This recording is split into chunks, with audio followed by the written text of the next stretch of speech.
СЈО е алатка на СДСМ за политичка манипулација и пресметка. Случаи за кои СЈО покрено обвинение се секако неиздржани, без докази и се заснуваат на политички, а не правни квалификации. СЈО има добиено наредба политички да го напаѓа ВМРО ДПМН и низиното раководство. Се обидуваат на секаков начин да ја оцрнат и засават партијата.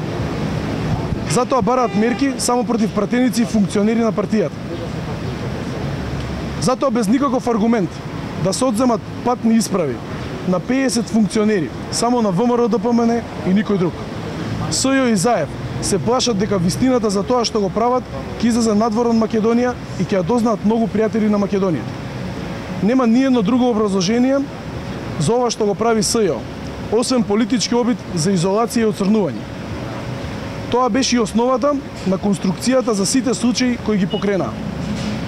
Еден од тие случаеви за кои се крена голема фама од СДС, а кој СЈО го употребуваат за политичка борба, е случајот Тенк. Имено водеа политичка хајка за набавка на блендираниот автомобил, а сега владата на СДС продолжува да го користи. Велеа дека бил уништен, изгребан, откако го сликаа и купија денот со сликање, го изгланца и ставија во погон за превоз на делегации.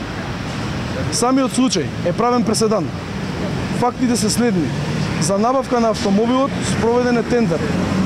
По изборот на компанијата, кој ќе го набави, немало никакви понатамошни жалби ниту забелешки. Автомобилот е набавен поради тоа што постојниот беше 2 децении стар, амортизиран и со помината безбедносна ефикасност. Македонија сега има барем едно репрезентативно возило. Токму СЈО направи политички случај кој е извор на манипулации и дезинформации за имот кој останува наследство на Република Македонија. Ова е уште еден еклатантен пример како се докажува пристрасноста и политичката хајка која води СЈО. Ова е пример како работи СЈО и спроведува политички нарачки на СДС и Зоран Заев. СЈО не е правен, туку политички орган и алатка.